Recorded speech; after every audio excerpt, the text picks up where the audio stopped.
on emotion. So what is emotion? Well, emotion is a feeling state. It's when you feel things, and those feelings can have physical parts, cognitive parts, and behavioral parts. Okay, so you can have physical reactions to emotion, cognitive interplay with emotion, and behavioral outcomes, excuse me, because of emotion. And so we have a real chicken and the egg kind of issue here of which comes first. Is it the physical response, the cognitive response, the behavioral response?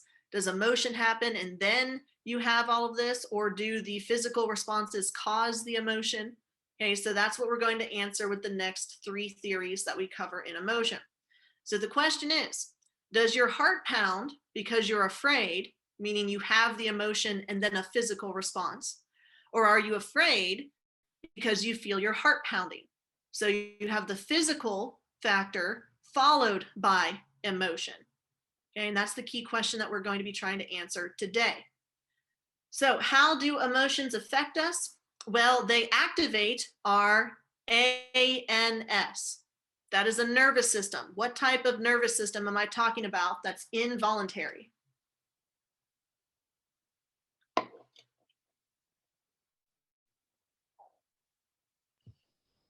Autonomic. Autonomic. Your autonomic nervous system is your involuntary branch, and it's broken up into 2 parts, the sympathetic nervous system and the parasympathetic nervous system. The sympathetic nervous system is your fight or flight. Okay, that's when your emotions are triggered.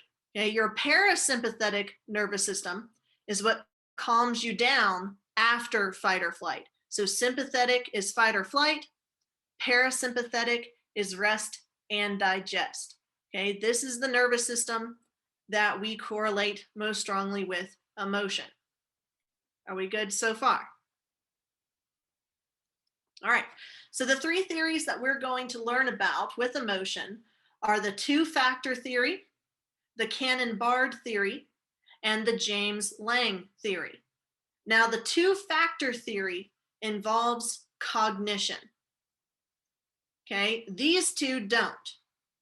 No cognition for Canon-Bard, no cognition for James-Lange. Okay, so with the 2-factor theory, you have to actually think about what you're going through. The first factor is the physical factor, the external. The second factor is the emotional, the internal. And you have to determine, based on your environment, what type of emotion you're feeling. The second theory says that your physical reaction and your emotional reaction happen at the exact same time. There's no cause and effect. There's no, let's think about it. What emotion am I feeling? It's that they both happen at the same time. So I like to think of the Canon-Bard theory as 2 cannons firing at the same time. The James-Lange theory says that actually there is a causal relationship. Okay, you have a physical reaction that causes an emotion. So first physical, then emotional, as opposed to the common sense theory that says first you're emotional and then you physically react to that emotion. Okay, so it's important that you know all 3 of these theories and how they play out, and we're going to go through them in detail. Okay, so the 2-factor theory, and I call it that because I have a very hard time pronouncing this guy's name. Schachter. Okay, yeah, I'm just like, whatever. The 2-factor theory in emotion says that there are 2 factors or 2 responses. The first one is the physical response. So like, let's say you have a perception of an oncoming car. Your physical response, physiological, is your pounding heart. Your heart starts racing. Then you pause, and the second factor is you thinking, you labeling what emotion you must be experiencing based on the context in which you experience. Because the message, like a pounding heart, can be ambiguous. A pounding heart could mean you just finished exercising. A pounding heart could mean you're scared. It could mean that you're in love, okay? That's pretty ambiguous. So how do you determine which emotion you're feeling based on that message? Well, you have to look at your environment. what's the context of what's going on. If you see a car coming on into your lane, your heart isn't beating because you're in love with the car. Okay, your heart is beating because you're afraid that it's about to hit you. So you label that beating heart as fear. Okay, so you see something, you feel something, you label what you're feeling, and that is your emotion. Okay, we consider context in order to label the emotions that we experience. That's why it's called two-factor. Physical response, then the cognitive labeling. Are we good so far? Now the Cannon-Bard theory is going to say, nope, that's not how it happens. Okay, because when you experience an emotion, do you sit around and you're thinking, okay, what do I call this? What's going on around me so I can figure out what I'm feeling? Like, no, it typically is just like they happen at the same time. Okay, so Walter Cannon and Philip Bard said that actually what happens is you get the visual perception that sends a message to your sympathetic nervous system, but it also triggers an emotion at the same time. There is no cognition involved in this theory. They're just both happening at the exact same moment, simultaneous.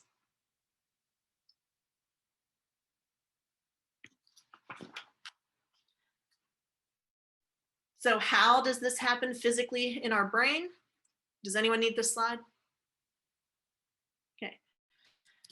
This happens because the thalamus, which remember is our relay system, it's where all of our senses go before they're filtered away to go to the occipital lobe or the frontal lobe or the temporal lobe.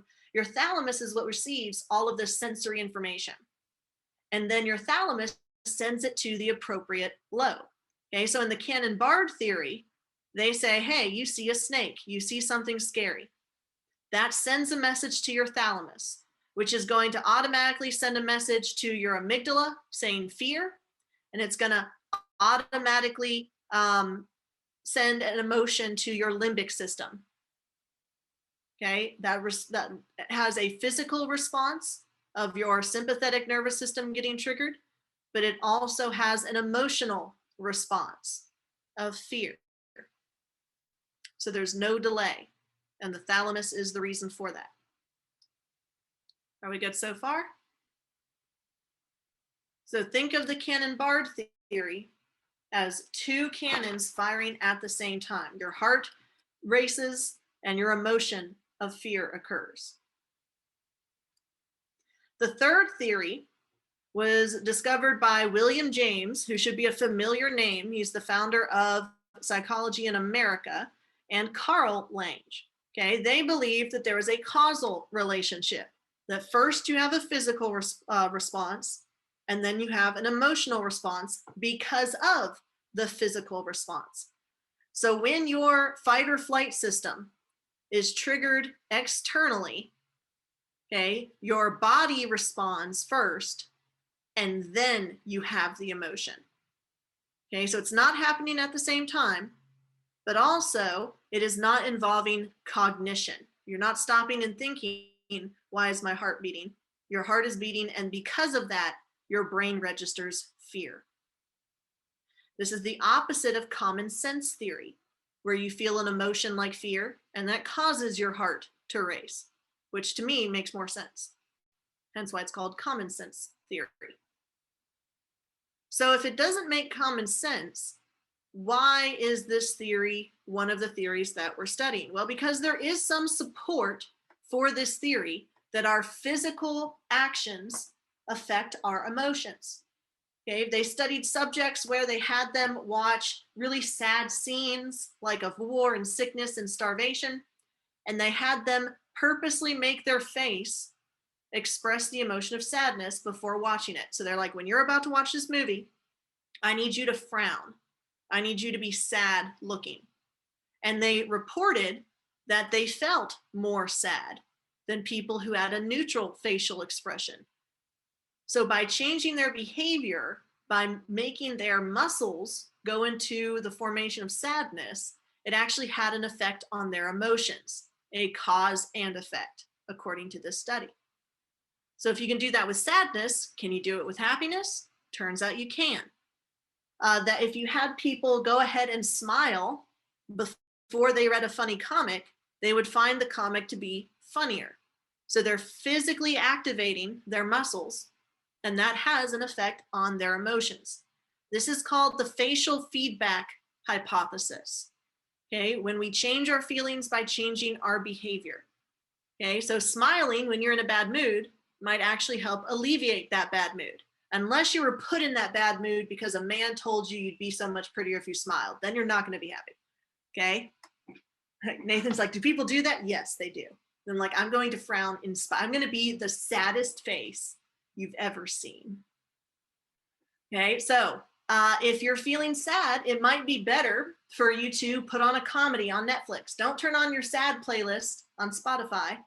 Turn on the happy playlist or watch something funny, because that can change your facial expression, which according to James Lang's theory could have an effect on your actual emotional well-being. Now, I do have a video explaining all of this in the Schoology page. And in addition to explaining the facial feedback effect, it also talks about how some emotions are universal, regardless of age, gender, race, culture. Okay, there are certain emotions that even babies can register, okay, because they're innate. Okay, smiling is one of those universal expressions. Smiling is a sign of friendliness and approval. Okay, so sometimes when I make eye contact with students in class, like not in virtual class sometimes, but sometimes like in regular class, they'll smile at me and be like it's a metaphorical thumbs up, like, yes, I'm here, I'm listening. And that gets me through. Okay, as opposed to if I'm just staring at them and they're just like daring me to continue teaching. Like, okay, I see where we are today. And so that could be something to keep in mind for your giving back projects.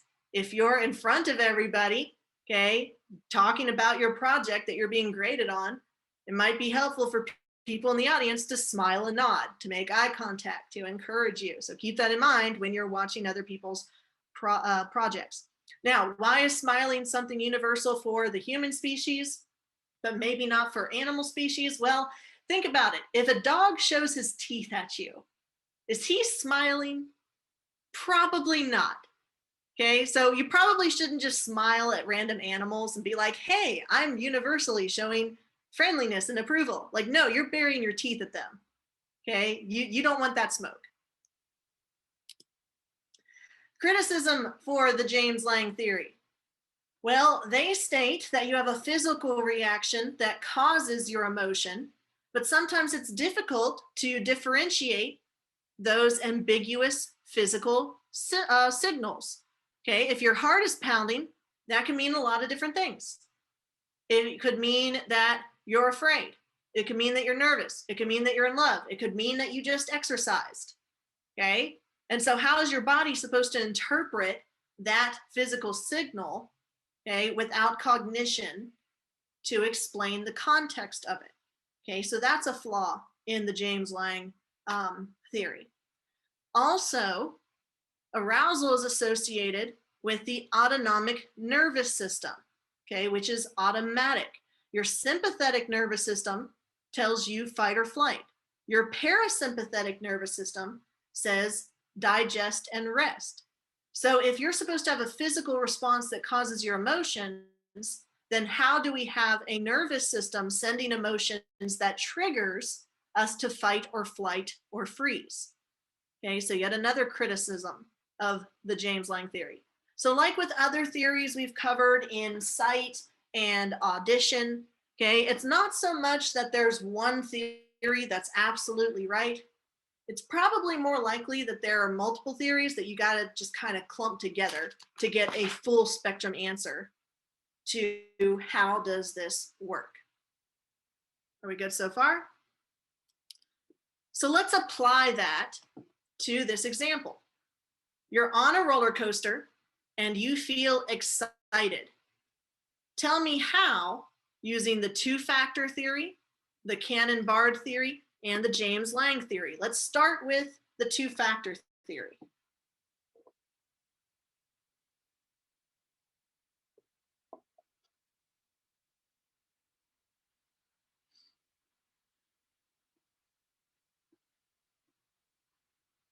What are the two factors?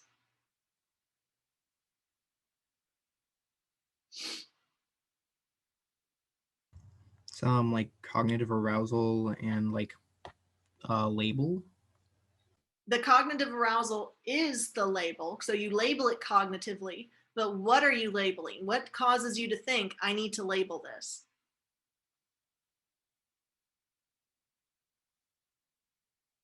Okay, so yeah, Ellabeth said, if you feel your heart pound, that's the first factor, the physical response. Okay, your heart is pounding. You stop to think, why is my heart pounding? Well, look at your environment. You're on a roller coaster that hopefully you willingly chose to get on. Okay, so you could say, oh, I'm a thrill seeker. I'm excited to be on this roller coaster at Six Flags. And so the feeling I must be having is excitement as opposed to fear or being in love with the roller coaster. Okay, because if you're in love with the roller coaster, then we need to have a talk. Oh, actually, no, don't talk to me about that. I can find you somebody to talk to, someone qualified. Okay, so that's the two factor theory. First, you have a physical response, and then the second factor is you label that response. So you feel your heart beating fast, you must be excited on this roller coaster.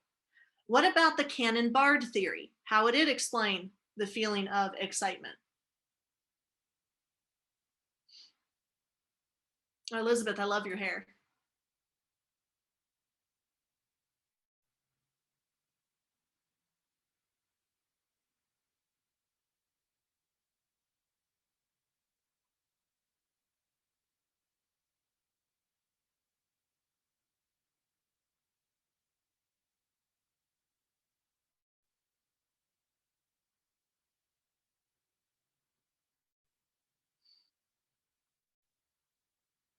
With the Canon-Bard, think cannons. So is it that like we just simultaneously experience that increase in blood pumping or heart pounding along with the excitement that we feel or enjoyment, I guess, on the roller coaster? Exactly right. They happen at the same time. Your heart pounds and you feel excited, like two cannons firing at the same time. What about the James Lang theory?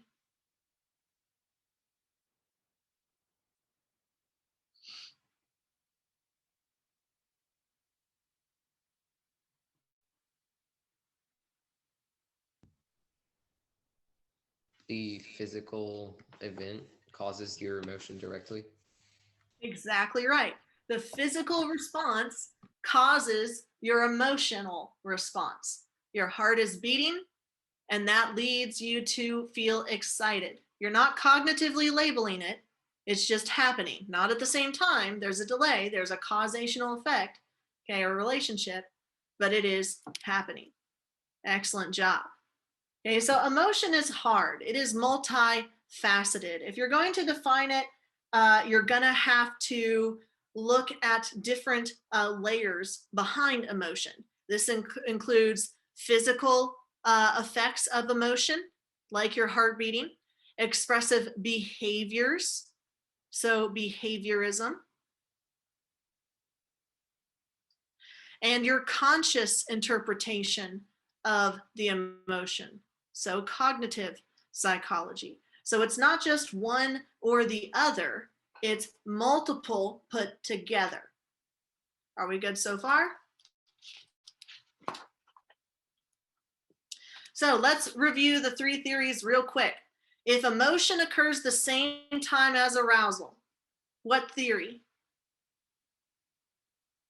Canon-Bard. Good, Grace. I heard you, or I saw you say it.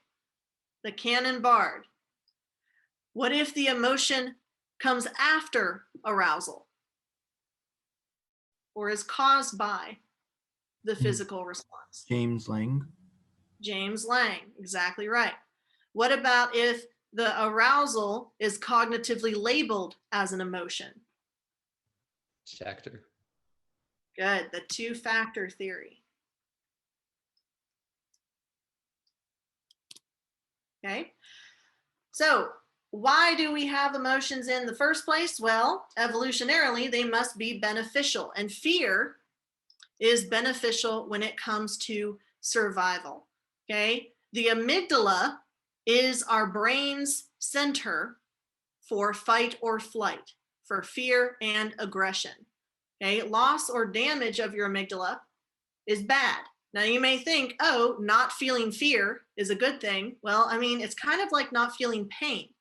Pain and fear serve a purpose. They're supposed to warn you when something's wrong. So if you don't have that fear response, then your reaction time is slowed down significantly. Okay, so the amygdala is very important in processing fear in your environment to make sure you react in a way that allows you to pass on your genetic code to future generations. Okay? And so, how do we have such a quick reaction to fear? Well, it's because the amygdala has a shortcut in the brain so that we can have an instant fear response. If the James Lange theory or the two-factor theory were true, it would take us a really long time for us to react to fearful stimuli in our environment. Just think about it. With the two-factor, you feel your heart pound, and then you have to think about, what does that mean? I must be afraid. By that time, the snake's probably already bitten you. You want a reflex. As soon as you see the snake, your brain immediately goes into jump away from the death mode. Okay, so the amygdala bypasses all of our messaging system, like in the frontal lobe, and it doesn't require conscious thinking. Instead, you have an immediate reaction instead of slowing down to think of what to do. Okay, so certain likes, dislikes, and fears can precede cognition, especially with like taste aversion, or like if you take a sip of spoiled milk, are you going to stop and hold it in your mouth and think, when was the last time I purchased this milk? Like, no, as soon as you taste it's funny, you're going to spit it out like a reflex. And that's evolutionarily beneficial. So fear has a shortcut in our brain because it helps us survive longer. But there are other emotions beyond fear, not that I would know. But how do we process those emotions, especially when it comes to interacting with other people? Okay, well, we tend to compare ourselves to others. And this typically is not in our best interest. Okay, the adaptation level phenomenon is the human tendency to judge what you're going through based on what you've already encountered and based on what other people are going through. Okay, so it's relative. For instance, if I won the lottery right now for $1 million, I'd probably be pretty stoked. But would I be happy for the rest of my life? No, because according to the hedonic treadmill or the hedonistic treadmill, okay, the novelty of that achievement or of that money would eventually wear off.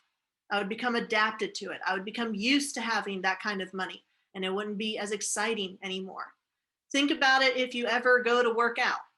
If you're on a treadmill and you're just starting to work out, you're not going to go full speed ahead, right? You're going to start at a light jog. Then after a week, maybe you get tired of the light jog. You're good. You can move up to the next level, maybe go uphill a little bit. But you are going to get accustomed to each of those levels on that treadmill, thus driving you to move up to the next level. The same thing happens with us cognitively in terms of our achievements or in terms of money. Okay, so money does not buy happiness, although I would like to be a part of that case study if they ever want to see if I can be an exception to that. Like, I know money can't buy happiness, but I'd much rather cry in a Lamborghini. So that age-old question of, does money buy happiness? Well, according to this, it does not. If you look at this chart, it looks at GDP per capita in the United States. That's the orange line. The orange line is increasing. That means wealth is increasing. So if there is a causal relationship, then we would see happiness, which is represented here by these blue diamond shapes, or life satisfaction increasing along with that orange line. But instead, it remains fairly stagnant. Okay, it remains along this line. So we don't see an increase in happiness or life satisfaction tied to an increase in money. Does that make sense so far? All right. Relative deprivation is when we compare ourselves to others. And if people have things better than us or have more than us, then we start feeling bad about ourselves. Relative deprivation is a type of upward social comparison. And typically, when you engage in a lot of upward social comparison, this has a negative effect on your self-esteem. Okay, because you'll start to perceive that you have it worse off than other people. Now, when this occurs in groups, it can lead to riots, like in the French Revolution with the Third Estate. They saw that the nobles and the king and the queen were living in Versailles and living it up and having fireworks and cake, and they were putting sawdust into their flour to stretch their bread ration. Okay, so that led to that relative deprivation, the upward social comparison, and heads started rolling. Okay, and less deadly example of this would be if you want the new iPhone for your birthday and your parents buy it for you. Are you gonna be happy? Yes, because you got the new iPhone. You got what you wanted. Okay, but then you run over to your friend's house to show off your phone and to share your excitement with them. And they're like, oh, that's great. My parents just bought me a new car. Well, then you might start that upward social comparison. You might think, oh, this phone can't drive me anywhere. And you might start thinking they have it better off than you do. And thus your life satisfaction is going to decrease. Okay, as opposed to if you do downward social comparison.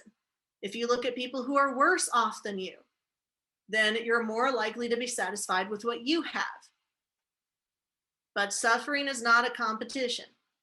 Okay, you don't have to be the one who's suffering the most in the world, okay, to have a validation of what you're going through. We all go through it, different times, different levels, okay, but it's across the human spectrum. Are we good so far? So, how do we determine happiness if not through money? Well, researchers have found that people who report being happier tend to have higher self-esteem, especially if they're in individualistic countries like Western countries. They tend to be optimistic about the future, extroverts, they're agreeable, they have many close friendships, or they have a satisfying marriage. They have hobbies that engage their skill, they like their job. Meaningful religious faith could play a role in that. And also their physical needs are taken care of. They sleep well and they exercise regularly. So if you're looking to increase your happiness, okay, maybe get more sleep, take a nap, or exercise, or be optimistic. Happiness does not seem to be closely correlated with age. So it's not a matter of, oh, you're a teenager, so you're gonna be angry, or oh, you're 30, so you feel like you're old and you're gonna be midlife crisis, all that stuff. It's not related on gender. It's not related to education levels, having a children or not having children. It's not based on physical attractiveness. Are we good so far? All right. Another thing that leads towards happiness is doing good for other people. Now, if you feel good, you're more likely to be helpful. So you're going to be helpful more often if you're in a good mood. Like if I go to the grocery store and I'm already ticked off about something, like I've got a parent email or something, and then I pull into my parking space and I see a cart in the parking lot that someone didn't put away. Well, if I'm not feeling good, I'm not likely to go out of my way to get that cart. If I am feeling good, like I just listened to a bop on the radio and I'm like, yeah, I'm gonna go buy me some ice cream, then I might be more likely to get that cart and return it. And that's a sign of character, y'all. If someone doesn't put their own cart away, they're a bad person. Okay, there's just no exception. Like, don't leave your cart in the parking lot. Put it where it belongs. Also, subjective well-being.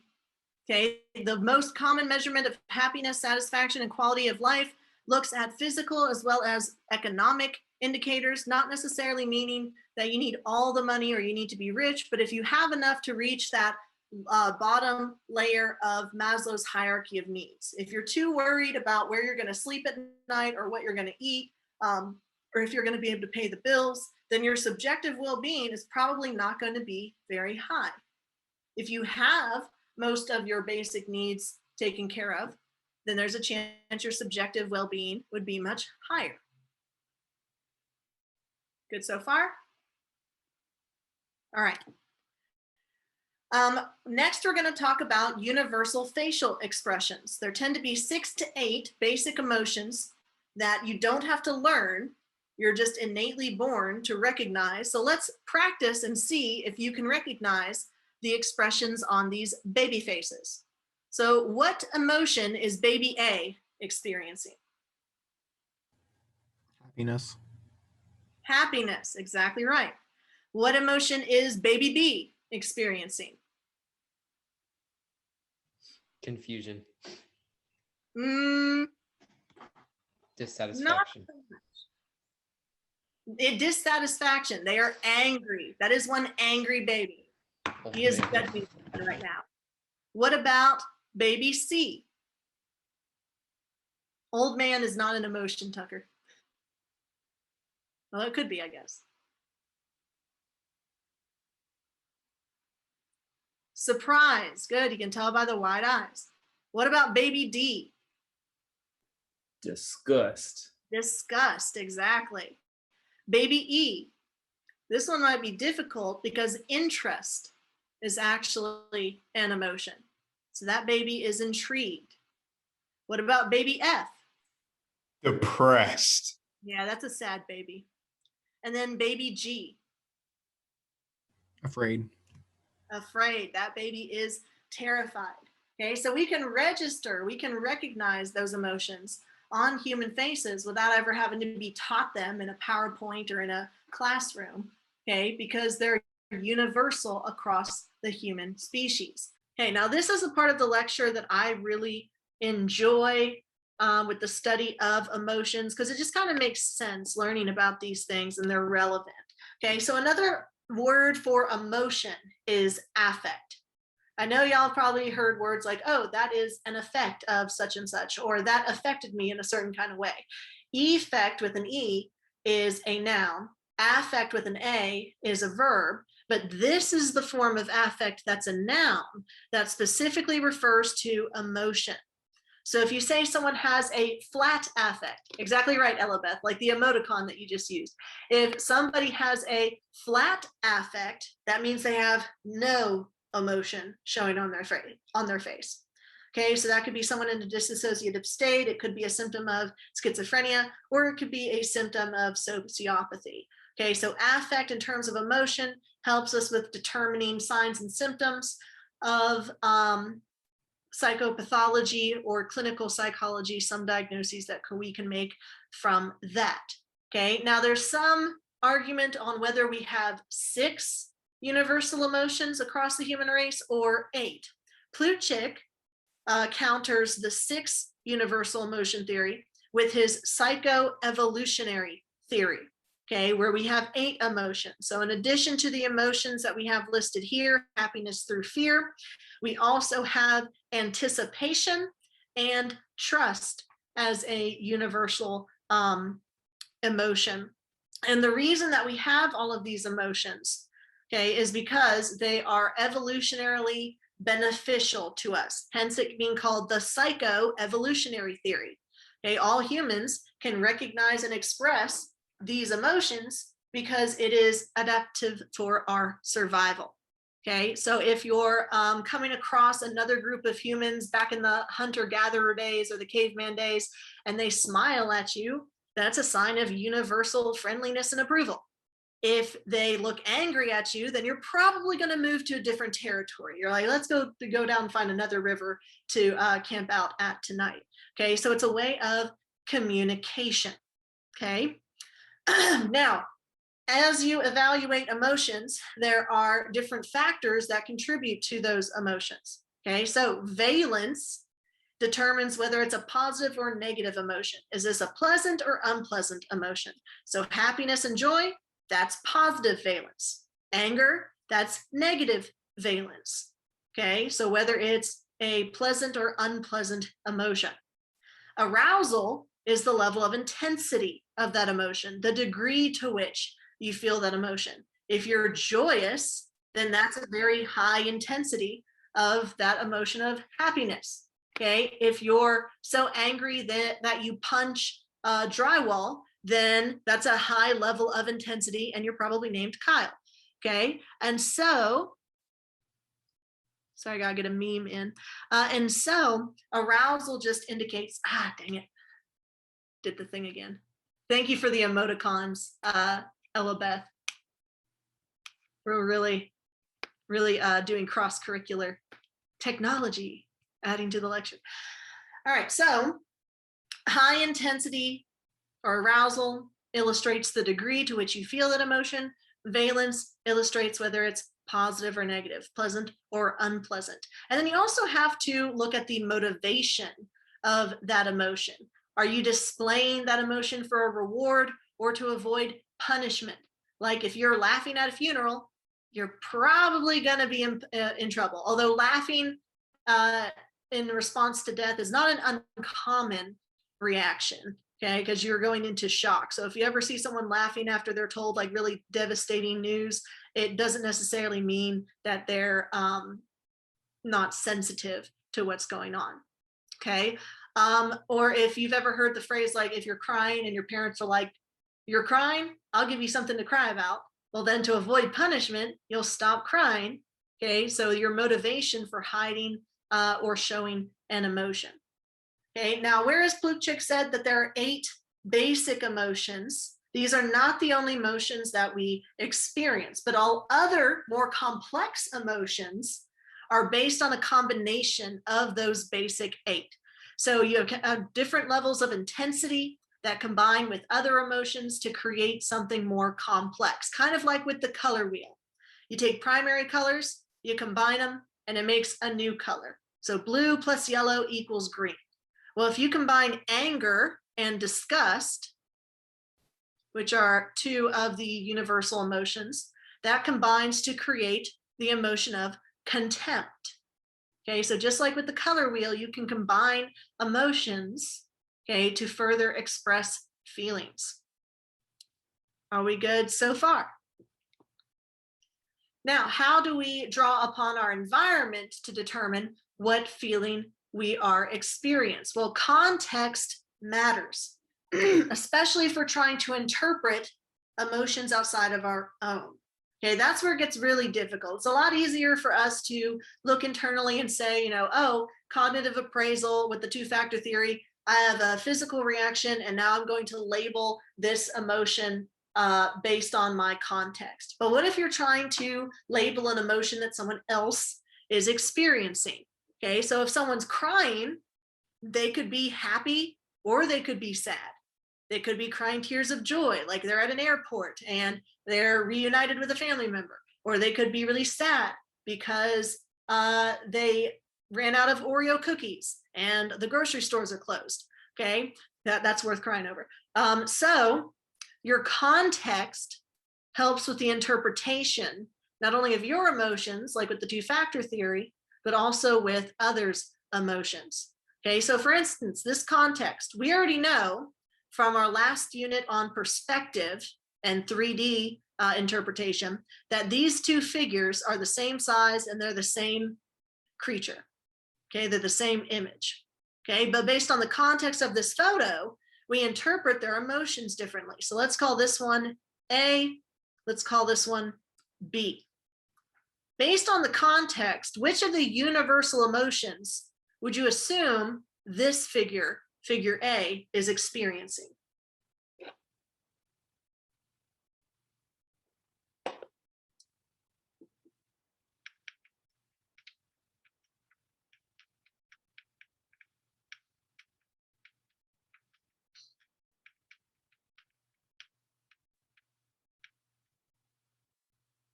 And why?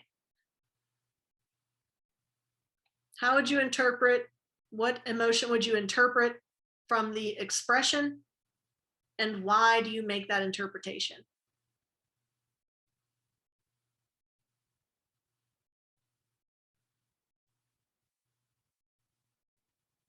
He's too big for the hallway.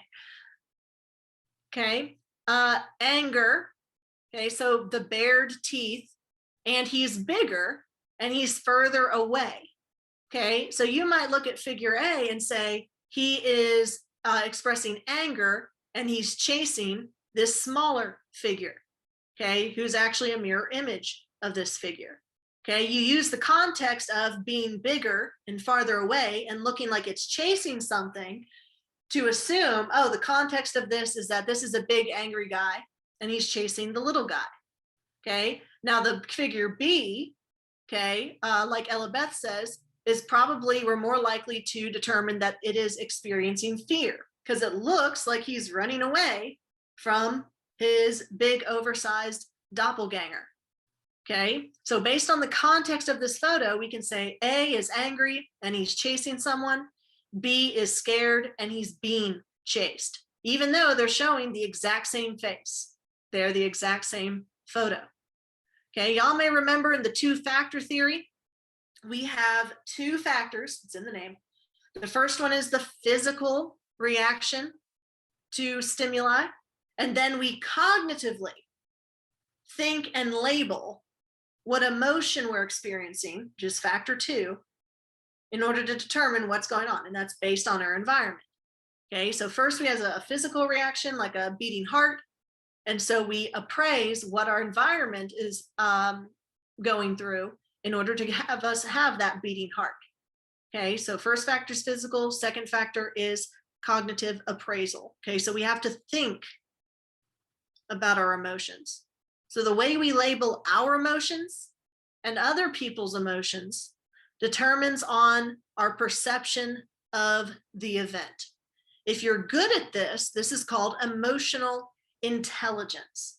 If you're good at it, identifying what emotion you're going through, if you're good at identifying what other people are going through, then that is emotional intelligence. You don't have to have a PhD in order to have high emotional intelligence. I've known very, very smart people that aren't very good at reading people. They aren't very good at being sensitive to other people's emotions. Okay, so you can have low emotional intelligence, but very high analytical intelligence, or what we consider as the IQ ratio. Are we good so far? All right. So if these emotions are universal and we all show signs of those emotions, how do we interpret them? Well, even though facial language is universal, even though we show the same facial movements for happiness, sadness, anger, all of those, we do have different cultural rules on how we display them. Those are called display rules. And this is actually a question on the psych test, I think last year or the year before. And everyone on the teacher group on Facebook was like, I never taught display rules. Where is that in the course exam description? And I was just over there like, I taught display rules.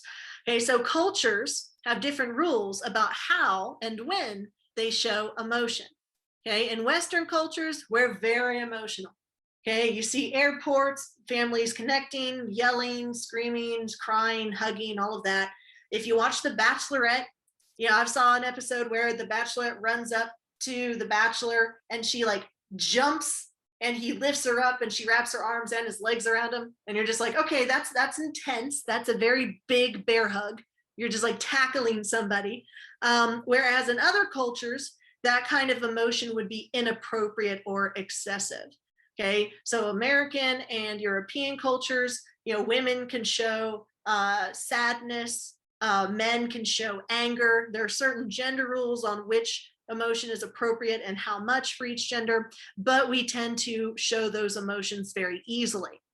Some Eastern cultures focus more on hiding emotions, especially if they're negative emotions. Okay, so you don't have that exuberant show of emotion. It's more restrained and more contained. Okay, so this can be an issue for, like a Southern person, from the United States. If they're used to going to a church where you hug and you shake hands and you're like on each other's necks, blah blah blah, and then they go to a different culture that isn't touchy-feely, Okay, there can be a bit of like a jet lag emotionally, like you don't understand what's going on. Maybe they don't like me. And it's like, no, it's not that they don't like you. It's just that there are different display rules for how you interact.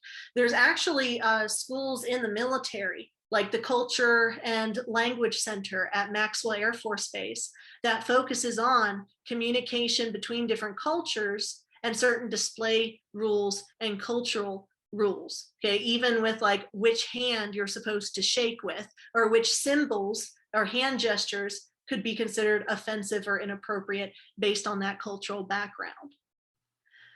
Now, in terms of y'all's background as Zoomers, okay, back in my day when texting first became a thing and the internet first became a thing, yes, I'm old, we had to figure out a way to add facial language to our tone in typing. And that's how emojis were born. Okay, we didn't have the images like y'all have that you can just put up. Okay, we had to make it out of letters like XD for eyes closed, laughing out loud, or O_O, okay, for like big eyes. Okay, or I think there's like one like uwu. Is that what y'all do? Yeah, uwu, exactly. So we would use letters to create faces, to create facial language so we could better communicate our tone. Because sometimes tone is hard to read when it's typed. You don't have the voice inflections. Exactly, Sam. You don't have the facial expressions to read off. Like, are they being sarcastic? Are they being funny? You know, like what's going on? And so we had to create emojis, basically hieroglyphics, okay, for the purpose of communicating and to communicate our intent and our tone. So like if someone writes back LOL to you, they're probably not laughing out loud. They probably just exhaled through their nose a little bit hard. Okay, but you know, the sentiment is, I accept this message. This is funny. Thank you. Without having to like scream in laughter. Or if someone sends you a text message that just says, okay, that might sound angry. So someone might send okay smiley face to show I'm not angry. I'm just acknowledging your text so I don't leave you on red. Okay, so even as we move away from face-to-face contact, we still use facial language to communicate effectively and to communicate our tone. Is that good so far? Okay. So if we can read emotions, then we should be able to read whether or not someone is telling the truth or lying to us. All right, so in the search for a way to determine whether or not someone was lying or not lying, the polygraph machine was invented. Now, the polygraph is no longer admissible in court because it is flawed, okay? And because a researcher known as Elizabeth Loftus studied false memories and how our memories could be recalibrated or changed or influenced to change how the story went. Okay, a lot of that deals with framing. It's not the person trying to lie. They actually believe that this memory occurred, but it's just the way that they're recollecting it is not true to form. So like if you're at court or an officer is talking to you and they're like, okay, where were you standing when the car crashed into the other vehicle? Well, if you use that framing of crashed, then that elevates the sense of damage. It elevates the effect of that crash. Versus if you said, okay, where were you standing when the red car bumped into the yellow car? Well, if you say bumped, you're like, okay, maybe there was a dent, like a tiny one, or a little bit of transplanting of the paint, but not a crash, not as much damage. Okay, so that framing can affect recollection of the memory. So how the polygraph machine works is that it measures your physical responses, okay, because emotions and thoughts are subjective. And so it registers the arousal of your sympathetic nervous system. It measures how much you sweat, whether your heart rate changes, your blood pressure, your breathing, in order to ascertain whether or not you're lying. Now, do people sweat and have their heart rate increase when they lie?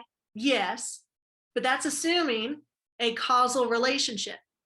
There could be other confounding variables that are leading to those changes in the sympathetic nervous system. Okay, what other confounding variables could there be that could deviate the effectiveness of a polygraph test?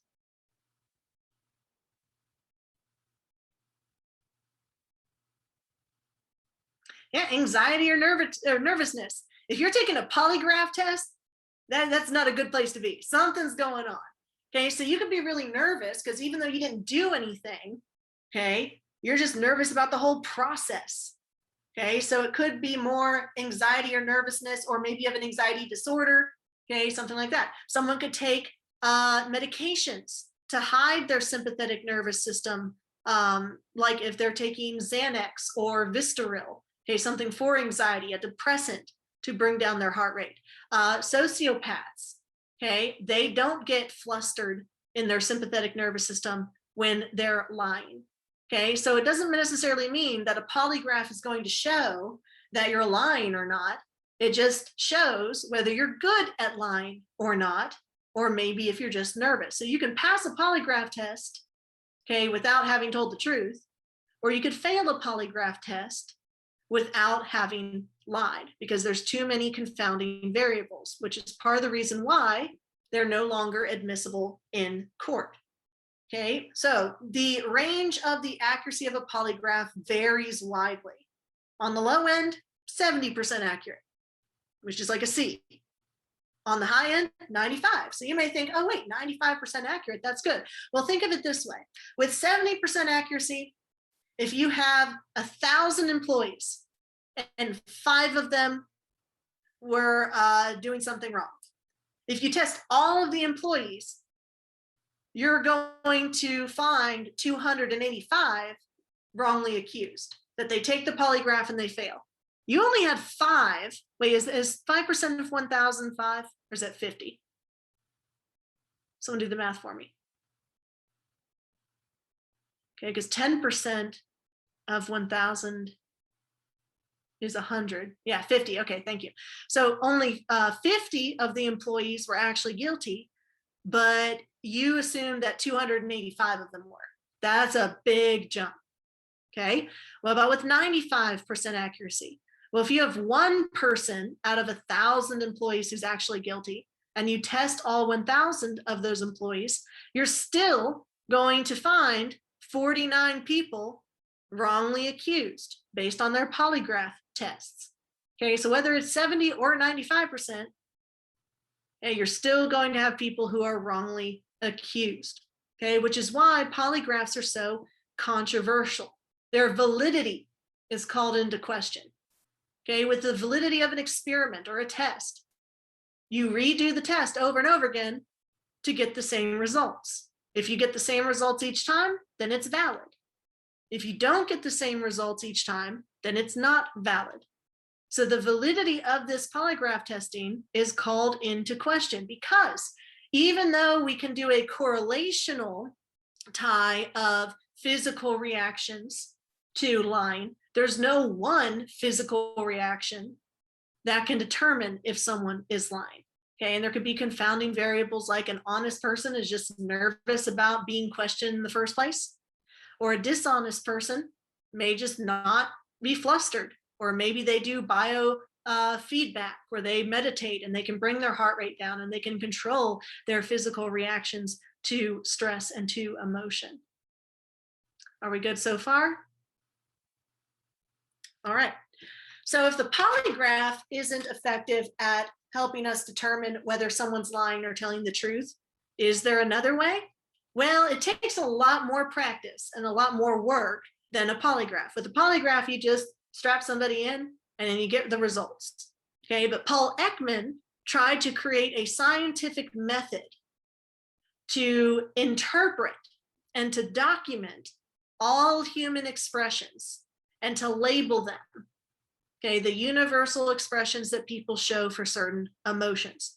Okay, so Paul Ekman came up with the facial coding system, FACS, in 1933, where he studied the involuntary facial muscle movements in response to emotions. Now, those are called micro expressions. They're called micro expressions because they're very, very tiny. and they happen very, very fast. If I show you a picture of someone experiencing emotion, then you could probably stare at it and say, okay, I think that they're this emotion. But you can't just freeze people's faces like that in your day-to-day life. Okay, so with training, Paul Ekman was able to document the muscles in the face that moved in order to interpret facial expressions. But you'd either have to record them and watch them over and over, or you would just have to be very, very well trained in order to interpret the most common ones. Because remember, there's over 5,000 of them.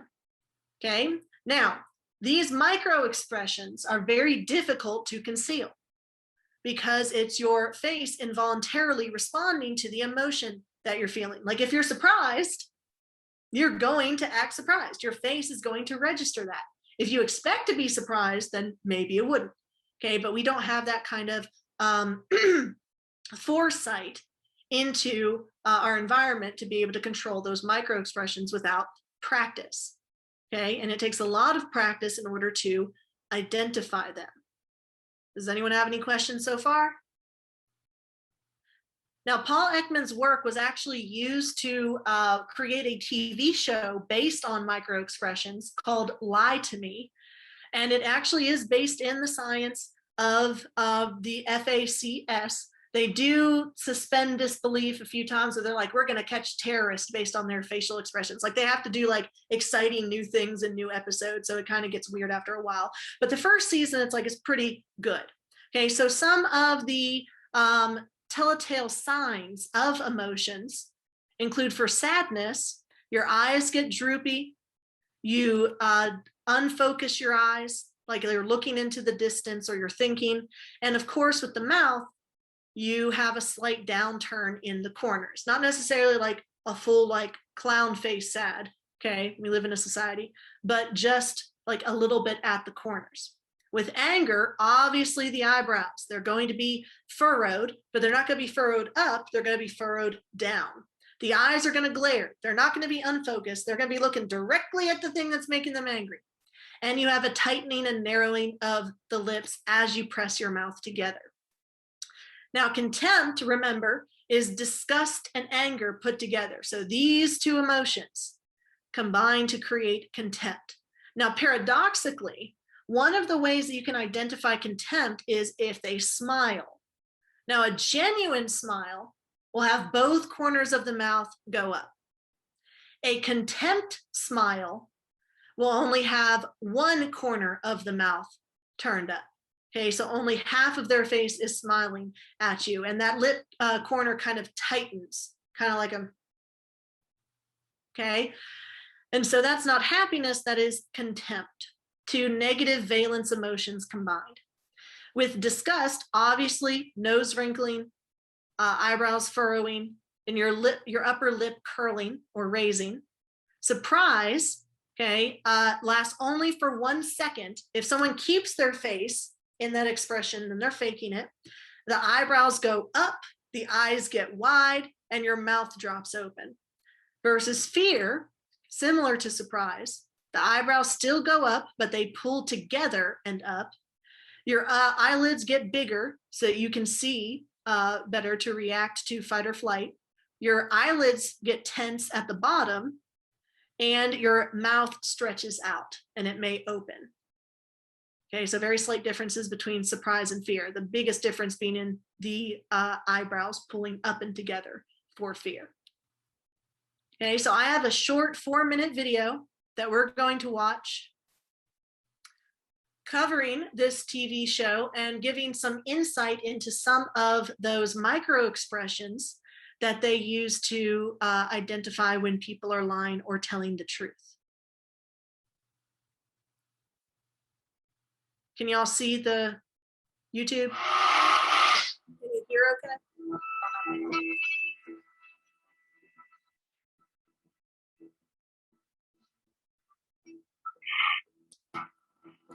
I've instructed my client to remain silent.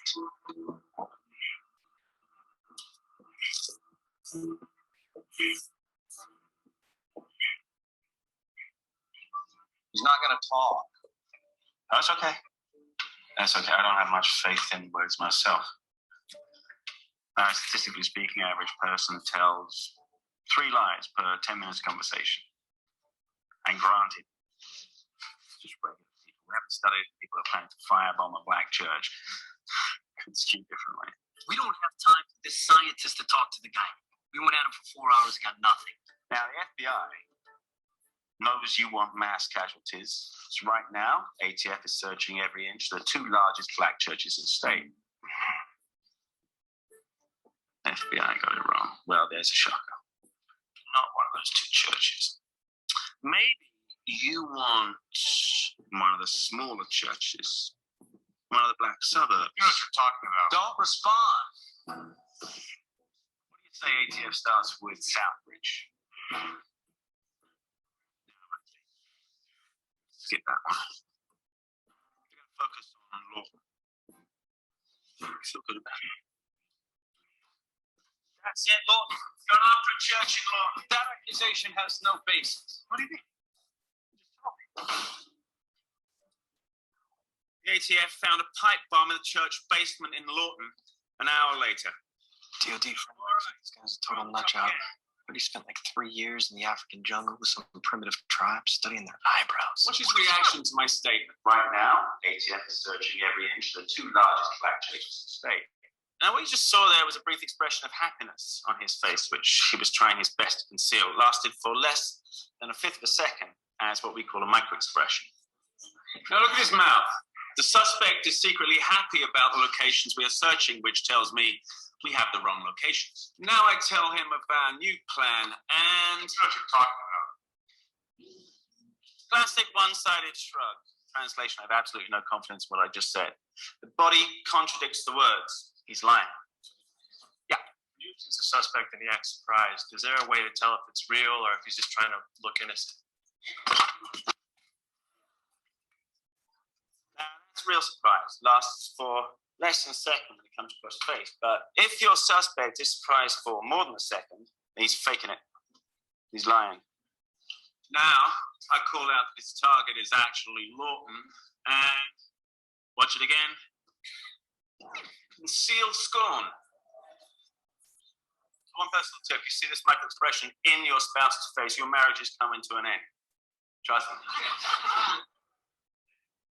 Don't these micro-expressions vary depending on the person? Let's leave this up, and we'll go to the Cato Caleb footage from the OJ trial. Caleb, you got a lot of money for your appearance on Current Affair, didn't you? Scorn. Scorn. Huge scorn.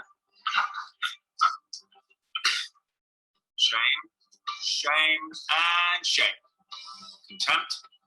These expressions are universal. Emotion looks the same whether you're a suburban housewife or a suicide bomber. The truth is written on all our faces.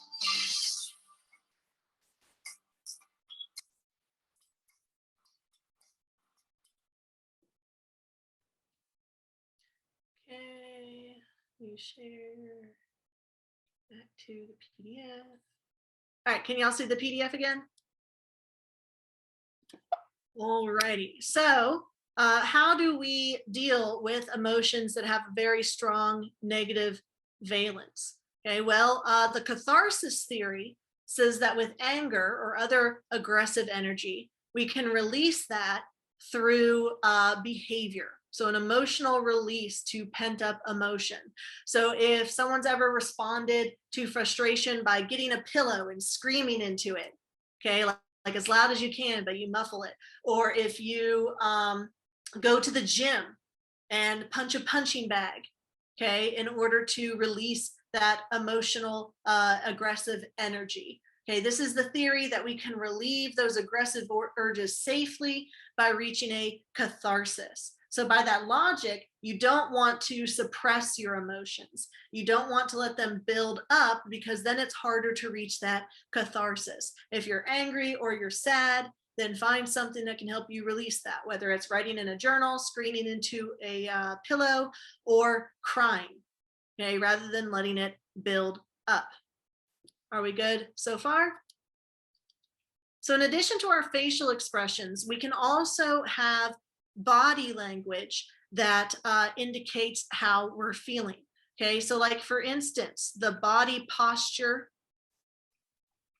of this giraffe indicates that in this comic, his nonverbal communication is that he is the giraffe that is experiencing depression. And a lot of studies have gone into looking at body posture for communication. Like if you see somebody sitting with their arms crossed and their legs crossed and their leg pointing towards the door, then it means they don't want to be there. They don't want to talk. They don't want to interact. They don't want to be in that room. Versus if they're facing you and their shoulders are open and their arms are open, and if they're making eye contact, that indicates interest. You can also build rapport with people. If you want somebody to like you when you're first meeting them, okay, you can copy their body posture, and then they unconsciously will start copying yours. Okay, so building that nonverbal rapport in addition to the conversation that you're having. Or if you T-pose to show dominance, okay, there's science in it. Are we good so far?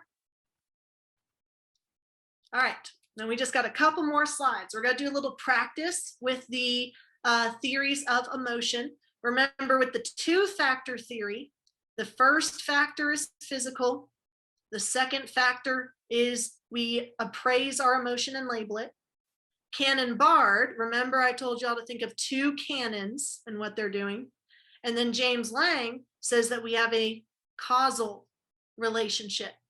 Okay, one thing causes the other. So in this example, Christine is holding her baby when a fierce dog appears out of nowhere and teeth bared leaps for the baby's face. Christine immediately ducks for cover to protect the baby, screams at the dog, and notices that her heart is banging and she's broken out in a cold sweat. Okay, how would James Lang explain this emotional response? What comes first, the physical or the emotional?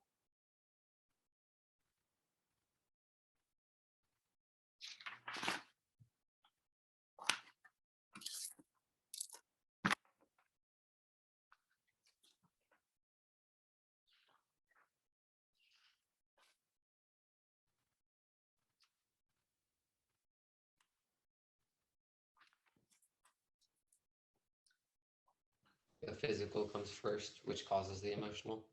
Good. The physical comes first, followed by the emotion. This is the opposite of the common sense theory, which would say the emotion causes the physical. Okay, so her banging heart and the sweat that she's experienced has led to her emotion of fear. What about the Canon Bard theory? Okay, what happens there?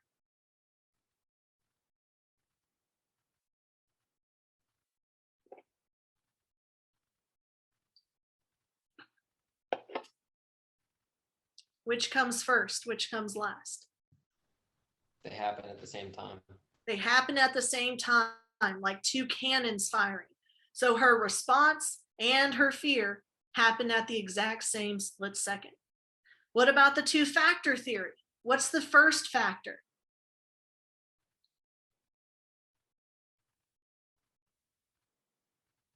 Physical response. The physical response. What's the second factor?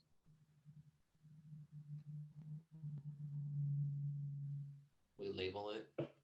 We label the emotion. So this involves cognition. This does not involve cognition. This does not involve cognition. So how are these different from the two-factor theory? The two-factor theory says we have to appraise what's going on to label our emotion. Okay, whereas Canon and Bard said, actually, it happens at the same time. There's no cause and effect. It's just bam, simultaneous. Whereas the two-factor theory says we have a physical reaction, and then we have to interpret our context. So she was just attacked by a dog. She's going to appraise that as, oh, I'm afraid. As opposed to if the mailman walked by and he's super cute, okay, if her heart started beating and she got sweaty and nervous, she might think, oh, I have a crush on him rather than I'm afraid of the mailman. So our cognitive label, okay, plays a role in this theory. Okay, so you have an event and an emotional response. In the two-factor theory, with that emotional response, you appraise what's going on cognitively.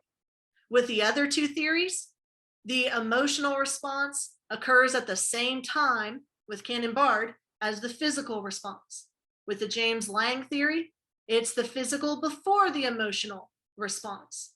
Okay, but in emotion, you are going to have a physical reaction, behavior that results from that, like facial expressions, and a subjective experience, meaning what you think about what happened. So you have the physical, the behavioral, and the cognitive.